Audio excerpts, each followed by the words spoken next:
This is Lecture 6, and our subject is writing dog stories. So what you're reading in this unit is 3 examples of ways to think about and to practice the writing of dogs' stories, dogs and other animals, as you'll see in a couple of these cases. So what I want you to think about for this unit is really how these different authors are bringing a variety of ways of putting to paper the experience of what dogs are and how we as humans interact with dogs. We've been talking about that set of relationships and sort of the idea of the essence of what a dog is, or a dog's animalhood or personhood. And what these 3 authors are really trying to do is to figure out how can we adequately represent that in our writing. So what you're reading are 3 different examples of how 3 different authors have gone about that, and they're quite distinct from one another. But I think sort of as a group, they're food for thought for how we might do that ourselves. And I'm going to talk a little bit about each of these approaches. And the other thing I want you to think about as we go through these is that more than anything, these examples are meant as inspiration for you as you work on your final project for this course, which is going to be to write a dog biography. There's a handout already available. I'll talk a little bit more at the end of this lecture about exactly what that project will be. But a lot of what I'm hoping you'll get from these 3 readings is some ideas and some different approaches that you might think about for yourself. You don't have to do it exactly like any of these, but hopefully they will inspire you to think about how you're going to do your own. So the first of these 3 pieces is the Van Doren and Rose, and this is sort of the closest to an anthropological approach to writing dog stories or animal stories, because they're really thinking about the practice of ethnography, right, which we've already talked about, which is the way that cultural anthropologists both collect information from a social setting and then write about it in a very sort of detailed way through often hearing and telling people's stories. So it's a very sort of narrative approach to representing culture in a particular time and space. And it rests on a real appreciation for the significance of everyday activities and everyday experiences. Okay. So what Van Doren and Rose are trying to do in this particular article is talk about how we might extend that ethnographic practice, which historically anthropologists have primarily used to reflect on and write about human beings' experiences, how we might extend that to representing the lives of non-humans. And, we've already read a lot of examples in this course about how much all of us, many of us, interact in a daily way with other sort of non-humans, whether it's our dog or the squirrels that are running across the path as we walk across campus. So Van Doren and Rose are thinking about why we should think about how to do an ethnographic representation of other kinds of animals and how we might. So I want to talk about a few of the key sort of points and key theoretical tools that they use in here. The way they describe that sort of ethnography is what they call lively ethnography.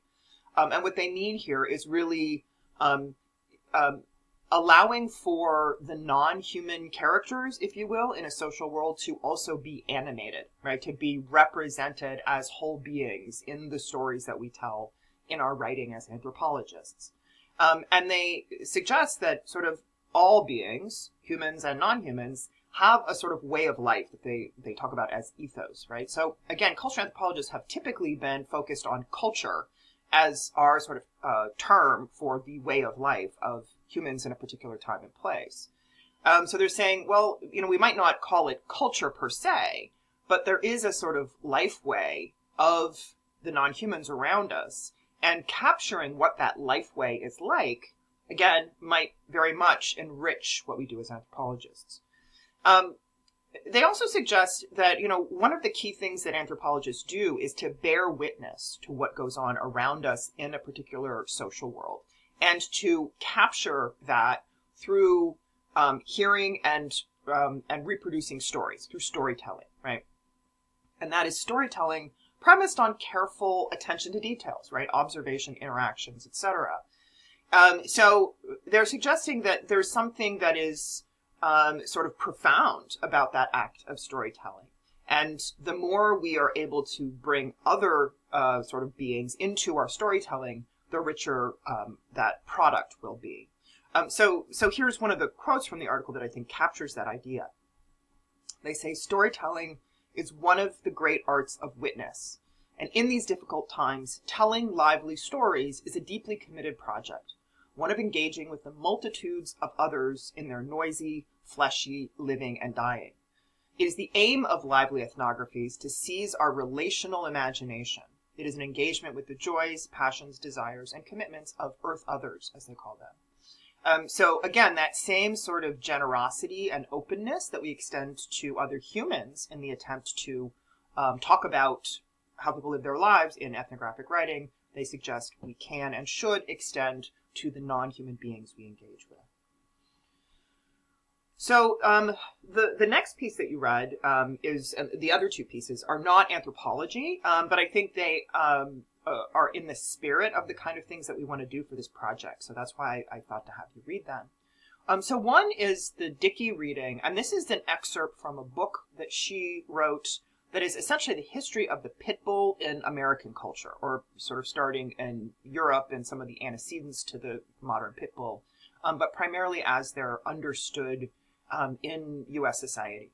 And it's really sort of both tracing the history of this dog breed, right, from the sort of origins of, people creating the breed through sort of trial and error over time, and also the shifts over time in public attitudes about pit bulls. As I'm sure you know, pit bulls have gone through periods, and I suggest we're probably still in that period, of being considered sort of inherently aggressive or vicious or danger to people or whatever. That's one set of assumptions that are often projected onto the pit bull for a variety of reasons that Dickey goes into. For much of the sort of early part of the 20th century, they were considered the ideal household pet and an icon, a symbol for advertising, etc. So part of what she's getting at here is there's nothing inherent about this breed or any other breed. But like many other things, we tend to project all kinds of social attitudes, both about dogs and about people, onto our characterization of different breeds. So the way this might work as an example, sort of, again, thinking about your own dog biographies, Dickey's not sort of telling the biography of just one dog, but it's more like the biography of the breed, which I think is another approach that you could draw from, right? She does in the book tell tell the stories of a lot of examples of both people and individual dogs, as you'll see when you read it. So I think it's another, again, another example that you can draw from for inspiration as you think about your own dog biographies. The third piece that you read is the one that's probably the most sort of creative, and is, I think, you could say, sort of a hybrid between some nonfiction and fiction elements. It's probably the farthest from a sort of academic piece among the three that you read. But I wanted to include it because I think it's also a sort of profoundly engaged and creative approach to thinking about writing dogs' stories. So this is the book by Miles that she calls a dog memoir, and it's really her attempt to represent the life of her dog, who was in fact a pit bull named Rosie, and she does so both by reflecting on the life and death of Rosie from her own human perspective, but also in passages in the book where she takes on Rosie's voice and tries to sort of tell the story through Rosie's eyes. So she sort of speaks as a dog in parts of this text.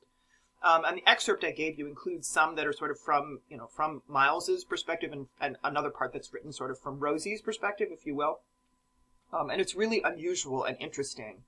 And again, so I think it could absolutely just, again, you don't have to write something like this, but it's just another example of a way to try to sort of creatively and effectively use all the kinds of tools at our disposal as writers to try to do justice to the complexity that is a dog's life and the complexity that is the relationship between dogs and humans, right? Something we've been trying to sort of address and unpack this entire term so far.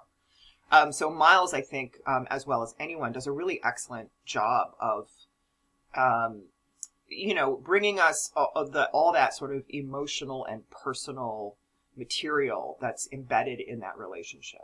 And this is a picture of her with Rosie, the pit bull, who she writes about and represents. So again, I hope you enjoy reading these. I find them, but all three, to be sort of really fascinating approaches to thinking about this issue of writing dog stories. So as I mentioned earlier, this set of readings is really directly connected to the final essay for the class, right, essay 2. Because what I'm going to ask you to do in essay 2 is to write a dog biography. This is the handout, and you'll see that this is a little bit of a different kind of assignment than essay 1, in that I'm giving you a lot of flexibility, and I'm really asking you to be creative and thinking about how to go about, quote-unquote, writing dogs' lives. So you can take inspiration directly from these readings that we've just looked at, and you can think more broadly, right, about all the different ways to represent someone's life, right? And in this case, it's going to be a dog's life. All right, so let's talk a little bit about the handout, which again is in the D2L folder. So I'm going to ask you in this essay to use it as an opportunity to reflect on what you've learned in the class. So both in this writing dogs' lives section and just across all the things we've learned during the term, all right? And I'm also going to ask you to apply some creativity to this, right? So it can be a bit of an unconventional essay, if you will, all right? So the first step is going to be to choose the dog you'd like to write this biography about. It can be a dog you know personally, like your dog, or a dog you used to have. It could be a famous dog, like a dog that's been on TV or there's been a, news story about. Any dog, but you need to pick a specific dog. Okay, it's not a generic dog, it's a specific dog that you either know personally or you know about from reading about them in public sources, okay? So you're going to focus on trying to write a biography of that particular dog that you've chosen.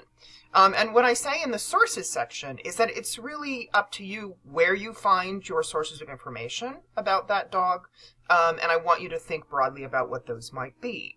So, of course, you can use things we've read in the course or films that we watched for the course that are relevant. It's not required, though. So use it as you see fit. You can also draw on things like news articles or any other kind of media source, right? If it's, a TV clip or whatever, any kind of pop culture source is fine. You can also include in your project things that are not textual, right? So they can be visual things like photos or clips of videos or art or music, whatever, right? It can be multimedia, in other words. So really the goal is just for you to think about the key themes and ideas of the course and then creatively apply them to representing one dog's life, all right? So I do want you to clearly indicate in your essay what the sources are that you used.